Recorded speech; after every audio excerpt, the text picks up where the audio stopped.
The war had been going on for 300 years. 300 long, bloody years that had torn the galaxy apart. What started as a simple fight over who could mine rocks in the Kepler sector had turned into something much worse. Now 17. Star systems were burning, and nobody could remember why the fighting had started in the first place. Admiral Zex-High floated in his command chair, his crystal body pulsing with tired blue light. He had been fighting the Vorthans for most of his long life. His people, the Tellurians, were made of living crystal. They could think faster than most species and see things others missed. But even with all their advantages, they were losing. This war, General Mordock clicked his sharp teeth together in frustration. His insect-like body was covered in thick armor that had saved his life countless times. The Hive Collective had bred him to be the perfect warrior. His compound eyes could track 100 targets at once, and his reaction time was faster than lightning. But speed meant nothing when your enemy could phase their weapons through any defense. Fleet Commander Yilleran's gills fluttered with exhaustion as she reviewed the latest battle reports. Her aquatic people, the depths, had evolved in the crushing darkness of ocean worlds. They could survive in environments that would kill most other species instantly. Their ships were built like living things, able to repair themselves and adapt to damage. But even their incredible technology was not enough. The three commanders sat in the war room of the massive space station orbiting Zarian Prime. The walls were covered with star maps showing the current battle lines. Red zones marked Vorthan territory. Blue zones showed what was left of the Galactic Council's space. The map looked like a wounded animal, bleeding red from dozens of cuts. The latest reports from the Andor system are not good, Admiral Zex-High said, his crystal form dimming with sadness. We lost another fleet yesterday. The Vorthans used their new quantum disruptor weapons again. Our shields might as well have been made of paper.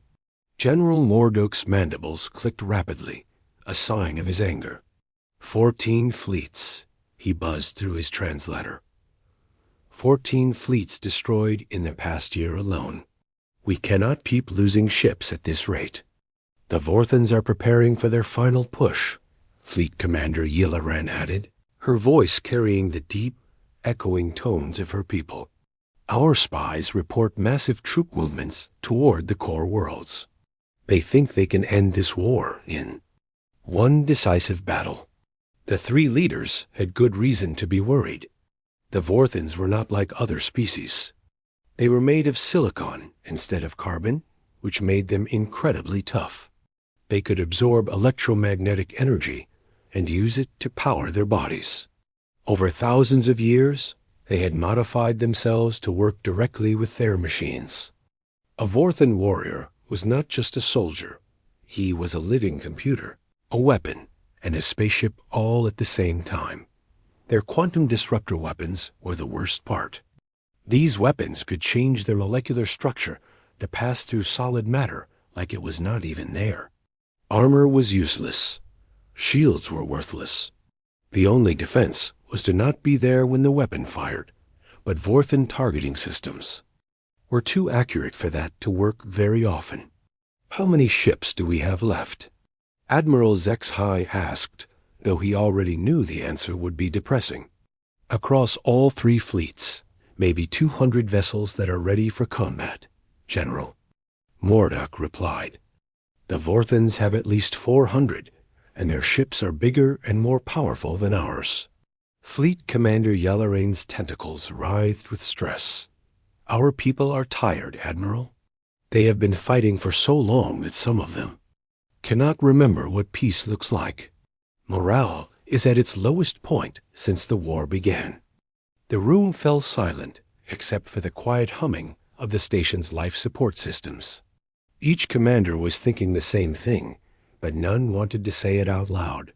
They were going to lose this war. After 3 centuries of fighting, after billions of deaths, after entire worlds had been turned to ash, the Galactic Council was finally going to fall, That was when Lieutenant Kexlar burst through the door. The young Tellurian's crystal body was flashing urgent red lights. "Admiral, we have unknown ships dropping out of hyperspace at the edge of the system." The three commanders rushed to the observation deck. Through the transparent aluminum windows, they could see the aftermath of the latest battle. Debris from destroyed ships floated in space like a metal graveyard. The few surviving Council vessels were limping back to the station for repairs. "There," Lieutenant Kexler pointed with one of his crystal appendages. "Coming in from the galactic rim." Admiral Zexhai activated his enhanced vision. At first, he saw nothing unusual. Then, slowly, a small shape became visible against the star field. It was a ship, but unlike any he had ever seen. It was not the sleek, organic curves of Council technology or the sharp, angular lines of Vorthan design. This ship looked almost primitive, like something built by a species that had just learned to travel between stars. "Run a scan, Fleet Commander," Yularan ordered. The sensor operator, a nervous-looking member of the collective, worked quickly at his station. The ship is approximately 400 meters long. Basic hull construction, primitive shielding, minimal weapons. "I am detecting 37 life forms on board." "What species?" General Mordock asked. "Unknown, sir. The biological readings do not match any species in our database." The unknown ship continued its approach, broadcasting a simple message on basic radio frequencies. The translation computers worked for several minutes before producing a result. "They are asking for permission to approach," the communications officer reported. "They say they received our distress signals and want to help." Admiral Zexhai's crystal body pulsed with disbelief. Help? This tiny ship with its primitive technology wanted to help fight a war that had defeated the galaxy's greatest civilizations. "For 300 years? Put me through to their ship," he ordered. The main screen flickered to life, showing the bridge of the unknown vessel. The beings on the screen were unlike anything in the galactic database. They were bipedal, covered in smooth skin instead of scales or chitin or crystal. They had 2 eyes instead of compound vision, and their mouths were small and soft-looking. The one in the center chair stood up. He was tall, but did not look particularly strong or threatening. When he spoke, his voice was calm and confident, despite the primitive appearance of his ship. "This is Captain Jake Morrison of the Earth vessel New Horizon," he said. "We picked up your distress signals from about 50 light-years away. Looks like you could use some help." Admiral Zexhai exchanged glances with his fellow commanders. Earth? They had never heard of such a world. And these creatures called themselves humans, another unknown term. "Captain Morrison," Admiral Zexhai replied. "I am Admiral Zexhai of the Galactic Council Defense Force. We appreciate your offer, but I am afraid you do not understand the situation. We are in the middle of a war that has lasted for 3 centuries. Your ship, while impressive for its level of technology, would not survive even a minor engagement with our enemies." Captain Morrison smiled, showing small white teeth. It was an expression that none of the aliens recognized, but somehow it did not seem threatening. "Admiral, we humans have a saying, you never know until you try. Would you be willing to brief us on the situation? Maybe we can see something you missed." General Mordock's mandibles clicked with what might have been amusement. "Captain, with respect, we have the finest military minds in the galaxy working on this problem. We have supercomputers that can process more information in a second than your entire species probably generates in a year. What could you possibly see that we have missed?" The human captain's smile grew wider. "Well, General, sometimes being an outsider helps. We see things differently because we are not part of your system. We do not know what is supposed to be impossible." Fleet Commander Yellaren found herself intrigued despite the apparent hopelessness of the situation. These humans seemed confident in a way that was different from the arrogance she had seen in other species. They did not claim to be superior or more advanced. They just seemed to think that every problem had a solution if you looked at it the right way. "Very well, Captain Morrison," Admiral Zex-High said finally. "Dock with our station. We will brief you on the situation.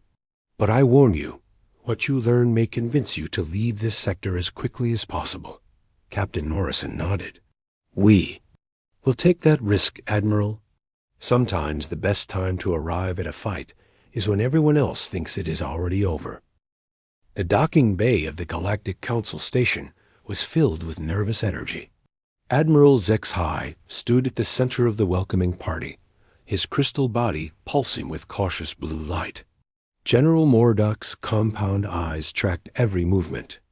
Around the airlock, while Fleet Commander Yilleren's tentacles moved in slow, thoughtful patterns. When the airlock finally opened, the aliens got their first close look at humans. 4 beings stepped out, walking on 2 legs in a way that seemed both natural and strange. They were not very tall compared to most galactic species, and they did not look particularly strong or dangerous. Their skin was pale pink, and they had hair growing from the tops of their heads in different colors. Captain Jake Morrison led the group. He moved with quiet confidence, his eyes taking in everything around him without seeming worried or impressed. Behind him came a woman with short brown hair, who kept looking at the technical displays on the walls. Next was a man who seemed more interested in the station's engineering than in the aliens themselves. The last human was a woman who was staring at the aliens with obvious fascination. "Welcome aboard, Captain Morrison," Admiral Zex-High said through his translator. "I am Admiral Zex-High, commander of the 3rd Defense Fleet." Captain Morrison stepped forward and did something that surprised everyone. He held out his hand toward the Admiral. When the crystal being looked confused, Morrison smiled. "Sorry, it is a human custom. We shake hands when we meet someone new. It shows we come in peace." Admiral Zex-High carefully extended one of his crystal appendages. The moment their hands touched, something unexpected happened. The Admiral's body flashed with bright, surprised light. He could feel the warmth of the human skin, the steady pulse of blood through his veins, the electrical activity of his nervous system. It was completely different from any life form he had ever encountered. "This is Commander Lisa Parker, my tactical officer," Captain Morrison said, indicating the woman with brown hair. "Chief Engineer Ryan Bell and Dr. Kate Adams, our science officer." General Morduck clicked his mandibles in what passed for politeness among his people. "Captain, I must ask, how did your species develop space travel?" "Your technology appears to be very basic compared to galactic standards." Dr. Adams stepped forward, her eyes bright with excitement. "We have been traveling in space for less than 200 years, she said. "We started by landing on our own moon, then gradually worked our way out to other planets in our system. When we finally developed faster-than-light travel, we began exploring nearby star systems. 200 years? Fleet Commander Yellering's gills flutter with surprise. Most species take thousands of years to develop interstellar capability. How did you advance so quickly?" Chief Engineer Bell grinned. "We are pretty good at taking things apart and putting them back together in new ways. When something does not work the way we want it to, we find a way to make it work better." The alien commanders exchanged glances. This was not the usual pattern for developing civilizations. Most species followed predictable paths of technological development, slowly mastering each level before moving to the next. These humans seemed to have skipped several steps entirely. "Come," Admiral Zex-High said. "We will brief you in the main conference room. But I warn you, what you are about to learn is not pleasant." The conference room was huge, with a curved ceiling that showed real-time images of the star systems currently under attack. The humans took seats around a table that had been designed for beings much larger than themselves, but they did not seem bothered by the size difference. Admiral Zex began the briefing with a history of the war. He explained how the conflict had started over mining rights and gradually escalated into a galaxy-wide struggle for survival.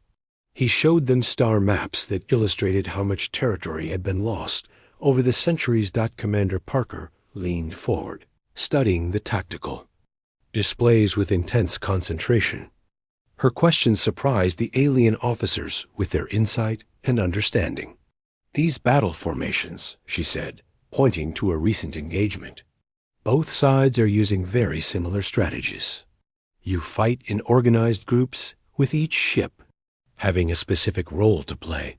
"Of course," General Mordock replied. "Coordinated fleet actions are the foundation of space warfare. Each vessel must support the others to maximize combat effectiveness." Commander Parker nodded, but her expression suggested she was thinking about something else entirely. "And the Vorthans use the same approach?"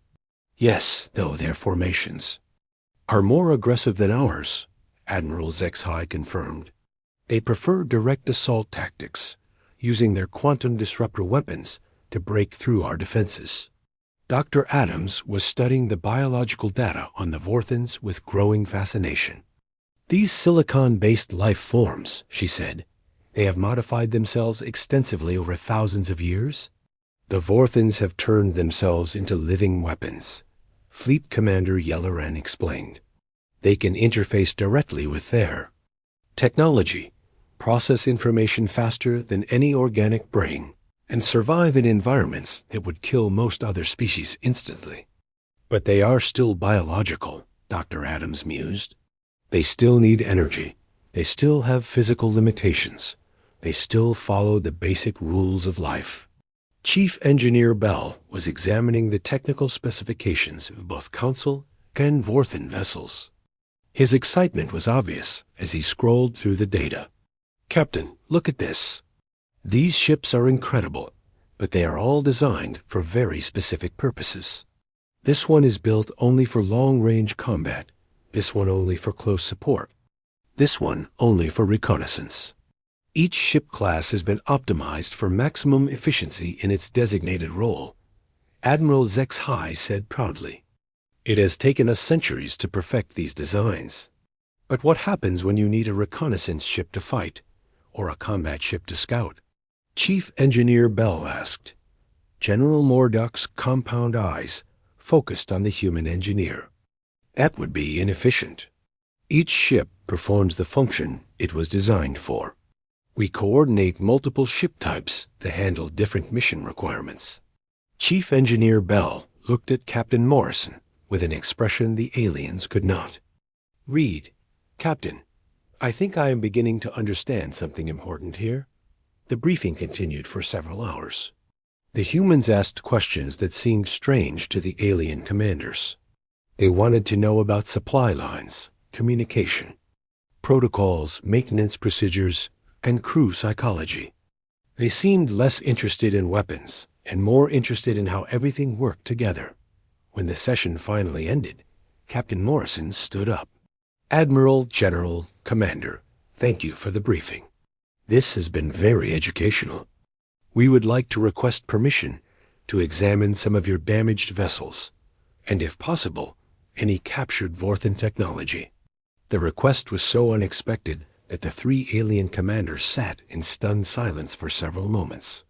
"Captain," Admiral Zex said carefully, "our finest scientists and engineers have been studying Vorthan technology for decades.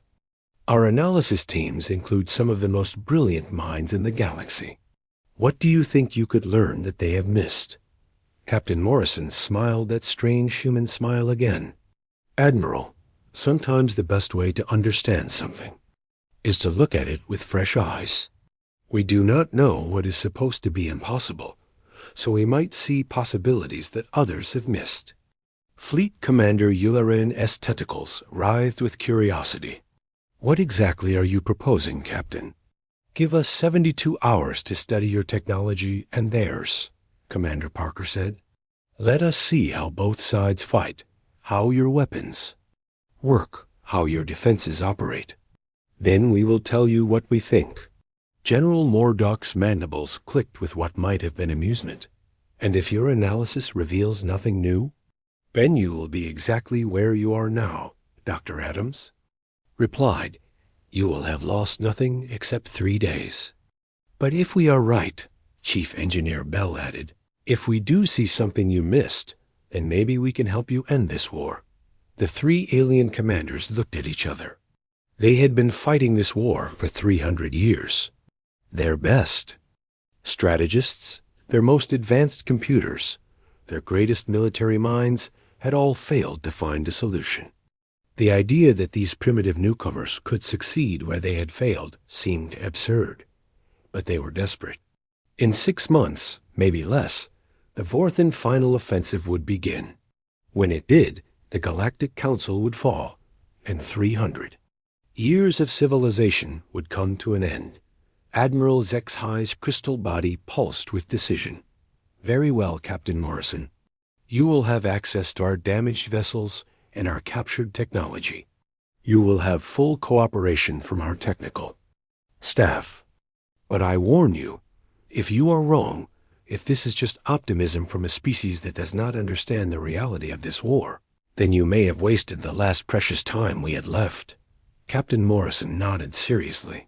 "We understand the risk, Admiral, but we also understand that sometimes the biggest risk is not trying something new." As the humans left the conference room, the 3 alien commanders remained behind, each lost in their own thoughts. They had just granted access to their most sensitive military secrets to a species they had met only hours ago. By every standard of military logic, it was a foolish decision, but something about the humans gave them hope. The damaged Council destroyer floated in the repair bay like a wounded giant. Half of its hull was melted from Vorthen quantum disruptor hits, and entire sections were missing where the strange weapons had simply erased matter from existence. A ship had barely survived its last battle, and most alien engineers had written it off as a total loss. But the humans saw something different. Chief Engineer Ryan Bell crawled through maintenance tunnels that were too small for most galactic species, his portable scanner beeping steadily as he examined the ship's internal systems. Behind him, Dr. Kate Adams took biological samples from the organic components that the depths had grown into their vessels. Commander Lisa Parker sat in the damaged bridge, running simulation after simulation on the tactical computers. Captain Jake Morrison stood in the main engineering section with Lieutenant Zarek, a young Tellurian engineer who had volunteered to help the humans understand Council technology. The crystal being's body flickered with nervous yellow light as he watched the human captain examine systems that had taken his people centuries to develop. "This power distribution network," Captain Morrison said, running his hand along a crystalline conduit. "It is incredibly efficient. But what happens when one section gets damaged?" Lieutenant Zarek's light patterns shifted to confused orange. "The damaged section is isolated, and power is rerouted through backup systems. This prevents cascade failures that could destroy the entire ship. But it also means you lose functionality in that area completely," Captain Morrison observed. "There is no way to maintain partial operation?" "Partial operation would be inefficient," Lieutenant Zarek replied, his training taking over. "It is better to maintain full functionality in remaining systems and to operate everything at reduced capacity." Captain Morrison nodded thoughtfully and made notes on his portable device. The human writing system looked primitive compared to the complex mathematical notations used by galactic civilizations. But somehow he seemed to be capturing important information. In another section of the ship, Dr. Adams was having an equally enlightening conversation with Dr. Melvia, a member of the Hive Collective, who specialized in biological engineering. The insect-like scientist watched with compound eyes as the human examined samples under a basic optical microscope. "Your organic components are remarkable," Dr. Adams said, adjusting the focus on her simple instrument. They can repair themselves, adapt to damage, even evolve new capabilities during combat. Dr. Melvia S. Antenni twitched with pride. The depths have spent thousands of years perfecting biomechanical integration. Their ships are as much alive as they are machines. But what happens when the organic and mechanical systems disagree? Dr. Adams asked. When the biological components want to evolve in one direction, but the mechanical systems need something else? The question caught Dr. Melvia off guard. In all her years of study, no one had ever asked about conflicts between the two types of systems. They do not disagree. They are designed to work in harmony. Dr. Adams looked up from her microscope with bright, curious eyes. But what if they could? What if you let them argue with each other and find compromises? Might they discover solutions that neither system could find alone? Commander Parker was having the most intense discussion of all. She sat across from Fleet Tactical Coordinator Rexmar, a being whose entire species had evolved for strategic thinking. His massive brain could process thousands of variables simultaneously and predict enemy movements with incredible accuracy. Your battle simulations are fascinating, Commander Parker said, studying the holographic display that showed the last major engagement. You can predict enemy actions with remarkable precision.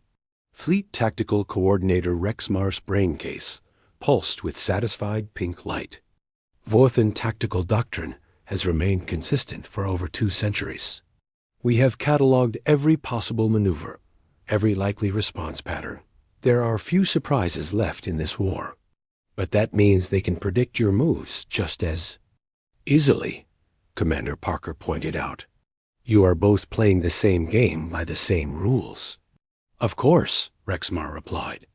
These are the proven principles of space warfare, developed through thousands of years of combat experience across dozens of species. Commander Parker leaned back in her chair, a gesture that the alien tactical coordinator did not recognize, but somehow found unsettling. What if someone threw out those rules entirely? What if they fought in ways that your simulations could not predict because they had never been tried before? Rexmar's brain case flickered with confused purple light. But that would be inefficient. Unpredictable tactics lead to unpredictable results. Military success requires careful planning and precise execution. Does it? Commander Parker asked quietly. Or does it require achieving your objectives by whatever means necessary? After 72 hours of intensive study, the humans requested a meeting with the Council's War Cabinet. Every senior military officer in the system attended, along with the top scientists and engineers. The main briefing room was packed with beings from a dozen different species, all curious to hear what these primitive newcomers had discovered. Captain Morrison stood at the center of the room, looking small and unremarkable compared to the assembled alien dignitaries. But when he began to speak, his quiet confidence commanded attention. Thank you all for giving us access to your technology and your time, he began. What we have learned over the past 3 days has been remarkable. Your civilizations have achieved things that seem impossible to us. Your weapons are more powerful than anything we could build. Your defense is more sophisticated than we could imagine. Your ships faster and stronger than our wildest dreams. Murmurs of approval rippled through the assembled officers. This was what they expected to hear from a primitive species, acknowledgement of their obvious superiority. But Captain Morrison continued, and the room fell silent. We think that might be part of the problem.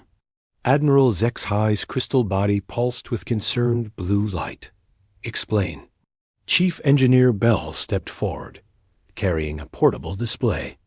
Unit. Every system we examined is designed for maximum efficiency in its specific role. Your shields are perfect for stopping energy weapons. Your armor is ideal for deflecting kinetic impacts. Your sensors can detect threats across incredible distances with perfect accuracy. These are advantages, General Murdoch pointed out, his mandibles clicking with confusion. They are, Dr. Adams agreed, but they are also limitations. When you design something to be perfect at one task, you often make it useless for anything else. Your reconnaissance ships cannot fight effectively. Your combat ships cannot scout efficiently. Your support vessels cannot operate independently. This is basic military doctrine, Fleet Commander Yillerin protested. Specialization allows for maximum effectiveness in each role. Commander Parker activated her display, showing tactical analyses from the past 72 hours. But it also makes you predictable. When we know what type of ship you have, we know exactly what it can and cannot do. The Vorthans have been fighting you for 300 years. They know your capabilities better than you do. Furthermore, Chief Engineer Bell added, your systems cannot adapt. When a Council ship takes damage, entire sections shut down to prevent cascade failures. When a Vorthan weapon hits your armor, the armor either stops it completely or fails. Completely. There is no middle ground, no partial success, no adaptation. Dr. Adams pulled up biological scans from the damaged destroyer. Even your organic components, as advanced as they are, follow predetermined patterns. They can repair themselves, but only in ways they were designed to repair themselves. They cannot truly improvise. The room buzzed with uncomfortable whispers. These humans were criticizing technologies that represented thousands of years of development by the galaxy's greatest civilizations. Captain Morrison raised his hand for silence. We are not saying your technology is bad. It is incredible. But we think the problem is not your technology. It is how you use it. What do you mean? Admiral HFY asked. You fight like machines, Commander Parker said bluntly. Perfect, efficient, predictable machines. Both sides do the same thing. You have fleets of specialized ships working together in carefully coordinated formations. You follow established tactical doctrines that have been proven over centuries of warfare. You make decisions based on optimal outcomes calculated by advanced computers. And this is wrong? General Murdoch asked, his compound eyes focusing intently on the human tactical officer. It is not wrong, Captain Morrison said carefully, but it means you are fighting the same war over and over again. The Vorthans know exactly how you will respond to any given situation, because you always respond the same way. You know exactly how they will attack, because they always attack the same way. You have created a stalemate where neither side can gain a decisive advantage. Chief Engineer Bell activated another display showing power distribution networks from both Council and Vorthan vessels. Both sides have made the same fundamental choice, optimization over adaptability. Your systems work perfectly under ideal conditions, but they cannot handle the unexpected. What do you propose? Fleet Commander Yillerin asked. Dr. Adams stepped forward. We propose chaos. The room erupted in shocked exclamations. The decision came down to a simple vote.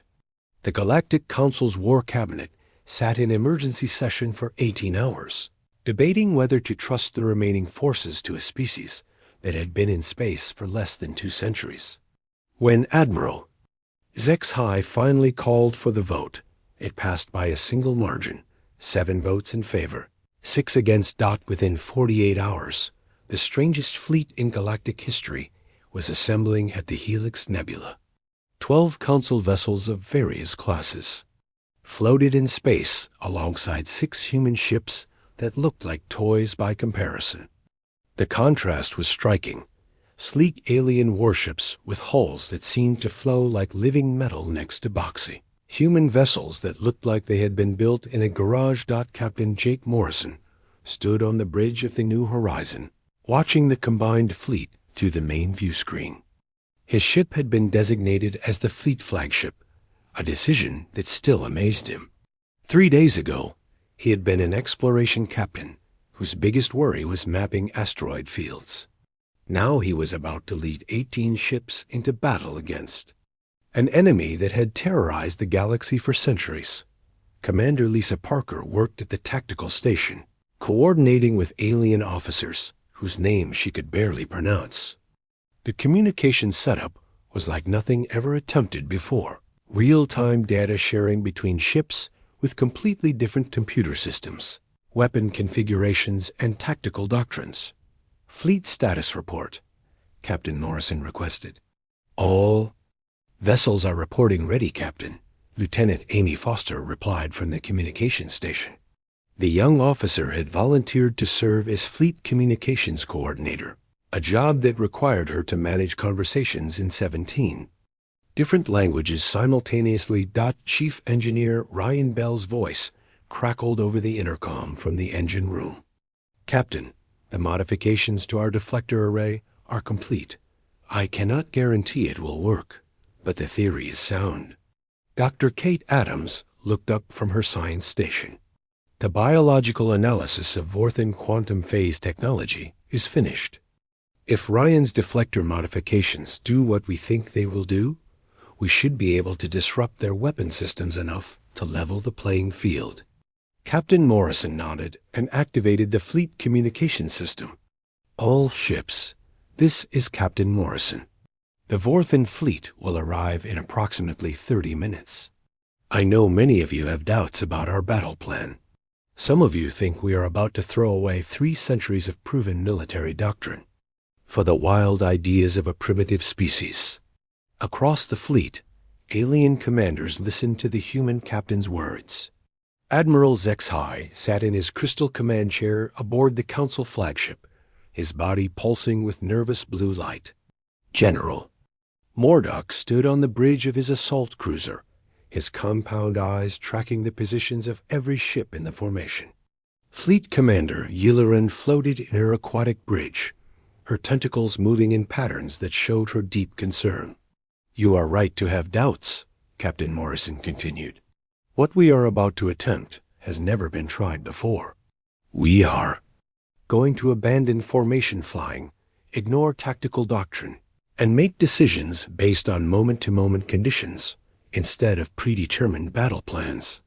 Every instinct you have developed over your military careers will tell you this is wrong. The fleet communication channel buzzed with worried conversations in dozens of languages. Some commanders were still trying to convince their superiors to call off the mission. But Morrison's voice cut through the chatter. The Vorthans are expecting us to fight the way we have always fought. They have counters prepared for every tactic in your military databases.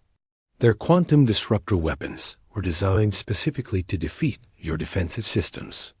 If we meet them head-on, with conventional tactics, we will lose. On the long-range sensors, the first signs of the approaching Vorthan fleet began to appear. 47 ships, including 3 massive dreadnoughts carrying the quantum disruptor weapons that had devastated so many. Council Fleets. Commander Parker studied the enemy formation through the tactical display. Captain, they are advancing in perfect battle order. Dreadnoughts in the center, cruisers forming a protective screen, fighters deployed in standard attack patterns. It is exactly what our simulations predicted, which means our plan might actually work, Dr. Adams added from her station. They are preparing to fight the Council fleet they expect to see, not the one we have actually brought. Captain Morrison opened the fleet channel again. All ships execute Battle Plan Alpha. Break formation and move to assigned sectors. Remember, we are not trying to destroy their entire fleet. We just need to prove that conventional warfare is not the only option. What happened next violated every principle of space combat that had been established over thousands of years of galactic warfare. Instead of maintaining formation, the combined fleet scattered like startled birds. Ships that should have stayed together to provide mutual support raced off in different directions. Vessels designed for specific roles ignored their designated functions and began operating independently, The Vorthan fleet commander, a silicon-based being whose name translated roughly as Sharp Edge of Victory, watched the enemy disposition with growing confusion. His enhanced mind could process tactical information faster than any organic brain, but what he was seeing made no sense according to any known military doctrine. Analysis, he commanded through his direct neural link to the fleet computers. Enemy vessels are operating outside established tactical parameters, came the response. No recognizable formation pattern. Individual ships are maneuvering independently, without apparent coordination. Recommend standard engagement protocols. Sharp Edge of Victory agreed. Whatever the Council forces were attempting, it was clearly the desperate action of a defeated enemy. His fleet would advance in perfect formation, use their quantum disruptor weapons to eliminate the largest threats, and finish off the scattered survivors with conventional firepower. But the human Council fleet was not behaving like scattered survivors. The first surprise came when Lieutenant Foster, coordinating fleet communications, began sharing targeting data between ships in real time. Instead of each vessel operating with its own sensor information, every ship in the fleet suddenly had access to the combined sensor data of all 18 vessels. The Vorthan stealth technology, which had been effective against individual ships, became useless against a distributed sensor network. The second surprise came when Chief Engineer Bell's modified deflector arrays went online. The human ships began broadcasting a specific electromagnetic pulse that interfered with Vorthan quantum phase technology. The pulse was not powerful enough to completely neutralize their weapons, but it created enough disruption to make their supposedly unstoppable attacks much less effective. The third surprise was the most devastating. Commander Parker had trained the alien tactical officers to ignore their standard response protocols and make decisions based on immediate battlefield conditions. When the Vorthan dreadnoughts fired their quantum disruptor weapons at what should have been easy targets, those targets were no longer where the targeting computers expected them to be. The Council destroyer that should have been destroyed by. The first volley had suddenly accelerated and was now attacking the Vorthan cruiser screen from an unexpected angle. The reconnaissance ship that should have been fleeing the battle was instead jamming enemy communications. The support vessel that should have been hiding behind the larger ships was somehow coordinating attacks between 3 different Council warships. Sharp Edge of Victory tried to adapt to the changing situation, but his tactical computers could not process what they were seeing. The enemy ships were not following any recognizable pattern. They seemed to be making up their strategy as they went along, responding to each development with improvised solutions that no computer could predict. Enemy vessel approaching from Sector 7, his tactical officer reported. Configuration unknown, heading directly for our formation. On the display, Sharp Edge of Victory could see one of the primitive human ships racing toward his fleet. It was a tiny vessel compared to his dreadnoughts, barely worth noticing under normal circumstances. But these were not normal circumstances. The human ship, commanded by Captain Susan Blake, was doing something that made no sense. Instead of trying to attack his powerful warships, she was flying straight through his formation, broadcasting some kind of signal that was causing chaos in his communication systems. What is that vessel doing? Sharp Edge of Victory demanded. Unknown, his tactical officer replied. The signal appears to be random electromagnetic noise, but it is disrupting our quantum phase coordination protocols. Before Sharp Edge of Victory could respond, the human ship was through his formation and racing away, leaving behind a trail of confused Vorthan vessels that could no longer coordinate their attacks effectively. Across the battlefield, similar scenes were playing out. Human and Council ships were working together in ways that had never been attempted before. A Tellurian cruiser would share its sensor data with a human exploration vessel, which would then coordinate an attack by 3 different Council warships on a target that none of them could have engaged alone. The battle lasted 17 minutes. When it ended, the Vorthan fleet was not just defeated, it was completely destroyed. The news of the Helix Nebula victory spread through the galaxy faster than anyone thought possible. Within 6 hours, every major communication network was broadcasting the impossible story. A human fleet, supported by Council vessels, had completely destroyed a Vorthan armada in less than 20 minutes. The enemy force that was supposed to end the war had been wiped out without achieving a single objective.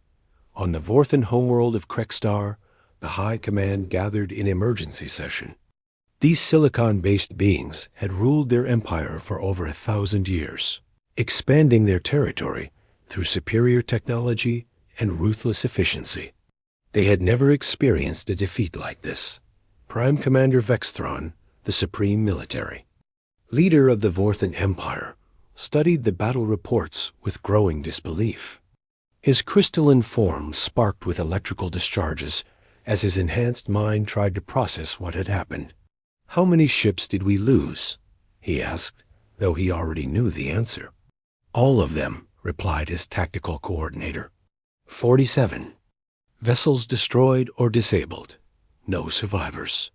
The quantum disruptor weapons that have given us victory for the past century were somehow neutralized by primitive electromagnetic pulses. And our losses to the enemy? 3 Council ships suffered minor damage. No human vessels were destroyed.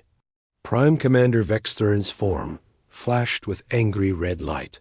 This was impossible. The Vorthans had been winning this war for decades. Their technology was superior, their tactics proven, their victory inevitable. How could everything change in 17 minutes? "What do we know about these humans?" he demanded. "Very little," his intelligence coordinator replied. "They appear to be a young species, technologically primitive by galactic standards. They have been spacefaring for less than 2 centuries. Their weapons are basic, their ships small and simple. Then how did they defeat our finest fleet?" "We do not know," came the uncomfortable reply. "Their tactics were unlike anything in our databases. They fought without formation, without coordination, without following any recognizable military doctrine." Prime Commander Vexthron considered his options. The Empire had other fleets, other weapons, other strategies. But for the first time in centuries, he was facing an enemy he did not understand. The humans had shown that the Vorthan way of war was not invincible. 3 days later, the unthinkable happened. The Vorthan Empire sent a message to the Galactic Council requesting peace negotiations. The negotiations took place aboard the New Horizon at the request of both sides. Captain Jake Morrison found himself in the unique position of mediating between civilizations that had been trying to destroy each other for 300 years. The Vorthan delegation was led by Ambassador Klexvor, a being whose silicon body had been modified for diplomatic functions rather than warfare. He could process multiple languages simultaneously and project his thoughts directly into compatible communication systems. The Council delegation included Admiral Zexhai, General Mordak, and Fleet Commander Yularen. These military leaders had spent their entire careers fighting the Vorthans. Now they sat across a conference table from their former enemies, trying to work out the terms of peace. The Vorthan Empire acknowledges that the current conflict has reached a point where continued warfare serves no useful purpose, Ambassador Klexvor began, his translated words carrying formal diplomatic tones. "We are prepared to discuss territorial arrangements and reparations." Admiral Zexhai's crystal body pulsed with cautious blue light. "The Council has conditions for any peace agreement.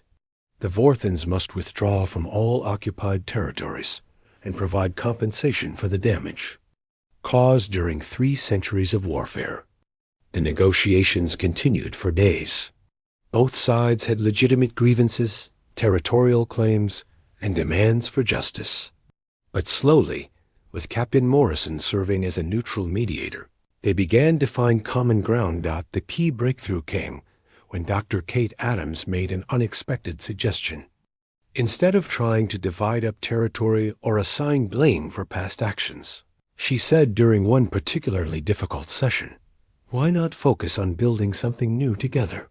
"What do you mean?" Ambassador Klexver asked. "Both of your civilizations have incredible capabilities," Dr. Adams explained. "The Vorthans have advanced quantum technology and biological enhancement. The Council races have perfected different aspects of space travel, communication, and planetary engineering. Instead of fighting over resources, why not combine your knowledge and explore new frontiers together?" It was a radical idea. For 300 years, these species had seen each other only as enemies. The concept of cooperation seemed almost impossible to imagine. But Chief Engineer Ryan Bell supported the suggestion with technical arguments. The Vorthan quantum phase technology could revolutionize Council shield systems, he pointed out. Council biomechanical integration could solve problems that have limited Vorthan ship design for centuries. Together, you could develop capabilities that neither side could achieve alone. Commander Lisa Parker added strategic considerations. The galaxy is vast. There are thousands of unexplored star systems, unknown civilizations, scientific mysteries. That could take millennia to solve. Fighting over what you already have seems wasteful when there is so much more to discover. Slowly, carefully, the peace agreement took shape. The war would end immediately. Occupied territories would be returned to their original owners. Both sides would pay reparations for war damage, but those payments would fund joint exploration and research projects rather than going to military rebuilding. Most importantly, they would establish a new organization, the Galactic Defense Force, that would combine the best elements of all their military traditions with the innovative approaches that humans had. Demonstrated. Captain Morrison was promoted to admiral and appointed as the first commander of this new force. The promotion ceremony took place on the same station where he had first met the alien commanders. Just weeks earlier, Admiral Zexhai presented him with a crystalline badge of rank that had been crafted using both Tellurian and Vorthan technology. "Admiral Morrison," he said, "you have shown us that sometimes the greatest victory comes not from fighting better, but from fighting differently." General Mordock, his mandibles clicking with approval, added his own tribute. "The Hive Collective has decided to send our finest tactical officers to train under your command. We wish to learn these new ways of thinking about warfare and strategy." Fleet Commander Yalaran extended a tentacle in a gesture of deep respect used by her people. "The depths will contribute our biomechanical technology to the new defense force. We believe that combining our organic systems with human adaptability will create possibilities we cannot yet imagine." Even Ambassador Klexver participated in the ceremony, his silicon form sparking with patterns that conveyed formal congratulations. The Vorthan Empire pledges its quantum phase technology to this new alliance. We look forward to learning from the species that ended a war we thought would last forever. The changes that followed transformed galactic civilization in ways no one had anticipated. Dr. Adams established the first interspecies military academy where officers from dozens of different worlds learned to think beyond the traditional boundaries of their own cultures. The rigid tactical doctrines that had governed warfare for millennia gave way to flexible approaches that emphasized creativity and adaptation. Chief Engineer Bell led a technological revolution that combined the specialized systems of different species into hybrid designs that were more capable than any single-race technology. Ships began to appear that used Vorthan quantum cores, Tellurian crystalline computing, Depth's biomechanical systems, and human adaptive interfaces all working together. Commander Parker, now promoted to general, developed new training programs. That taught officers to embrace uncertainty and improvisation. The concept of making decisions based on immediate conditions rather than predetermined plans became the foundation of modern military strategy. Lieutenant Foster, elevated to admiral, revolutionized galactic communications by creating networks that could connect any species with any other in real time. The barriers between different civilizations began to break down as instant translation and cultural exchange became possible. But perhaps the most important change was psychological. The galaxy had been trapped in a cycle of conflict that seemed endless. Species fought over territory, resources, and ancient grievances because they could not imagine any other way to exist. The humans had shown them a different possibility, that cooperation could achieve more than competition, that diversity was a strength rather than a weakness, that problems could be solved rather than simply endured. 5 years after the battle of Helix Nebula, Admiral Morrison stood on the observation deck of the new Galactic Defense Force headquarters, watching ships from dozens of different worlds working together in perfect harmony. Human vessels flew alongside Vorthan dreadnoughts, council cruisers, and ship designs that had never existed before the Alliance was formed. Dr. Adams joined him at the viewing port, her hair now showing gray streaks from years of intensive research. "Do you ever think about how different things might have been if we had arrived earlier?" she asked. Admiral Morrison smiled. "Actually, I think we arrived at exactly the right time.